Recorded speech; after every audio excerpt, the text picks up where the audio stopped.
Hello Internet, Solidus here, and today we are going to be talking about the pre-patch, which is due to be released very soon, TM, as we've just had an announcement from Blizzard that the PvP Season 4 will be ending soon, which means the pre-patch isn't too far away. We also know that the expansion is going to be releasing on the 27th of October, so usually there is around about a month's difference in between pre-patch and the expansion launch. So it should be in the next week or two. So today I'm going to be talking around what can you expect when the pre-patch lands, what are the differences you're going to be seeing, and things that you should be checking out. So let's get into it.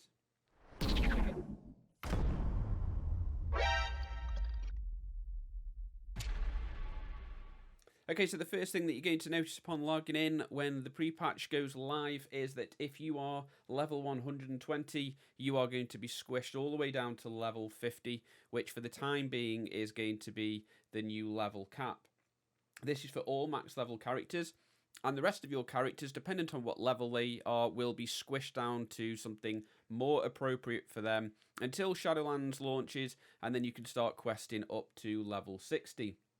As well as seeing the biggest ever level squish WoW has ever seen, we're also going to be getting the unpruning. We're going to be getting some abilities back that we have lost along the way. Some classes are going to be reworked, some will see minor changes, and others will have somewhere in between. But either way, the first thing you're going to want to do is to open up your spellbook, have a look to see what you have been given back, and to look at what this means for your rotation. Note on some of the tooltips as well that there is now an AoE target cap for some of the abilities. So make sure you're reading through everything to see how many targets are going to be affected by your abilities and see if you need to make any adjustments in your rotation and get out there and practice using it. Please note though that you are not going to get any of the new Covenant abilities or anything along those lines until Shadowlands launches. And some returning abilities, such as Power Infusion for Priests, for instance, are not available as you need to be level 51 to unlock those. As well as some returning abilities and changes, you're also going to notice that your corruption on your gear has been removed. You will still see it in the tooltip, but it will be greyed out and it means that it is no longer active. Your Essence's Nazarite, though, will still work, and this is going to be in only certain zones. It will not work in any of the Shadowlands zones, so you'll be replacing that gear fairly quickly, but for the time being, it is still there, so keep that gear and use your Essences as you see fit. So that is pretty much all I wanted to talk about in terms of characters. Now, the most important thing that you're going to want to do, though, is head over to the barbershop, and you are going to want to check out all of the new customization options that is coming with the pre-patch. If you've got an existing character, you can go to the barbershop and you can check out all the cool new skin colors, the hairstyles, the eyes, the markings on your face. Druids, you are now going to be able to transmog and change your appearance, so you can have your different bear appearance even though you are in a resto spec, and you can have different coloured bears as well as using Fire Kitty at the same time, for instance. They've really gone all out on the character customization options, and you no longer have to pay to change your character's gender. So if you want to change from male to female, you can do that straight from the barbershop, and the character customization paid service is going when this is released. So make sure you get over there and check that out. Okay, so once you've done that, you can head over to your faction capital and you can go and pick up some of the new quests that are coming out as part of the pre-patch event. And yes, we are seeing a return of the Scourge like we saw before. We're going to have zombies running all over the place, attacking you, infecting you, turning you into a zombie, and just generally causing chaos across all of the zones in Azeroth. Now, yes, this can be fun. It can also be slightly frustrating, especially if you're trying to do specific quests or just get on with everyday stuff. So Blizzard have made some minor improvements to this to stop you from being infected constantly and stop people from griefing you with the zombies.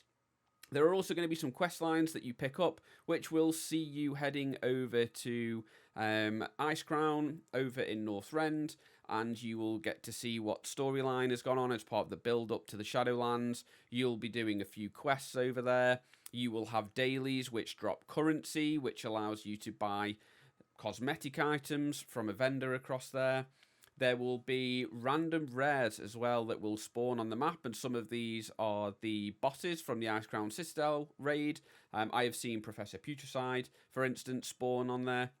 And essentially what you can do is fly around, collecting all of the currency that you need to buy things, doing the daily quests, and some of this does drop gear as well, which you can use to gear up some of your ults. Now this gear does drop, and it is the equivalent of Nyalotha normal raid gear. So you're probably already overgeared for this, but if you've just got something that has just freshly dinged 120 that you are wanting to do a bit of prep for Shadowlands, it is a great way to get yourself geared up slightly. The questing doesn't take too long, and when I tested this on the PTR, it was done over 2 weeks and more quests unlock. It does appear that they have stopped development on the pre-patch storyline, and mainly probably because of COVID and working from home. And to be fair, and much rather than be focusing on balancing classes and covenant abilities in Shadowland and spending time on the pre-patch event. So check it out. If you need to, use it as a way to gear up some of your ults and so on and so forth. And any of the transmog options that you get, because they are Warfront gear from previous in the expansion. So some of the Horde players, for example, you've probably got this appearance already. But yes, that is it. Yeah, pre-patch event. It's not exactly brilliant, but at the same time, it's there if you want to do it. There is also going to be the new leveling experience. So from level 1 to 10 for new players, there is now the Exile's Reach. I have done a video just specifically on this. If you want to find out more, please feel free to check it out on my channel. It's a great way for new characters, new players to learn how to play the game between level 1 to 10. And for existing characters, you can now pick an expansion to level in past level 10 up to level 50. So if you wanted to, you could just level solely in Mists of Pandaria, and that will take you from 10 to 50. And you get to choose this through Chromie time from your faction capital when you log in. A point to note with the level squish, if you are thinking of rolling a DK or a Demon Hunter, create them now, because they will be at a higher level when the pre-patch comes, and they don't get affected by the level squish as much because they will start at a much lower level. So do that now.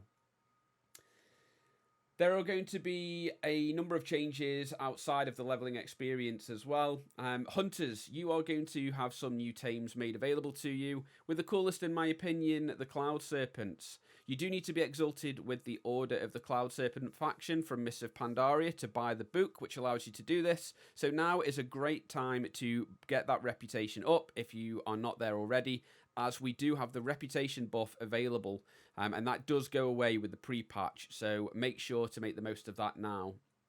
Allied races have had their reputation requirement removed, so you don't need to be exalted with those factions anymore. However, you do need to complete the zone quests and get the achievements to unlock them, but that will not take you as long as getting the reputation up. So another great move. As well, you are going to get flying unlocked for Warlords of Draenor expansion, so you'll be able to fly in Draenor if you haven't unlocked it already, and the Broken Isles from Legion. So that is going to allow you to fly in all of the expansions that you choose to level in to make things that little bit quicker. Transmog has also been improved. You're going to be able to transmog your artifacts, weapons separately of your spec. So, for instance, in Druid, you could use a Resto Legion artifact whilst you are in the Guardian spec, for instance. And you can mix and match your appearances. So on a Paladin, you could use the tanking sword with a different shield, for instance. So the customization options are far superior than what they are today. Mages and warlocks, you can transmog your wands to swords and daggers, and priests, you can transmog your wands to maces and daggers. So great options for you in terms of customization. Also, in terms of mounts, you are going to be able to use all of your unicorn mounts, and you are going to be able to fly in any of the zones that you can fly in, and those mounts will be made available to you. And they've also made some changes to PvP gladiator mounts. You are going to be able to use them across your entire account and not just the character that you've unlocked them on. So they are some of the major changes which I think are coming up in the pre-patch. Have a go with your characters, mess around with them, see what your customization options look like, get used to your class, because when Shadowlands launches on the 27th, we're all going to be busy leveling from 50 to 60, and that then is when you're going to get even more abilities and joining the Covenants and so on and so forth. Hopefully you've enjoyed this video. Let me know what you think in the comments below, anything that you're excited about seeing in this pre-patch event and when the expansion goes live. Please feel free to subscribe to the channel if you're not already for more World of Warcraft news and updates, class guides, raid guides, boss guides, and so on and so forth. And I will see you in the next one.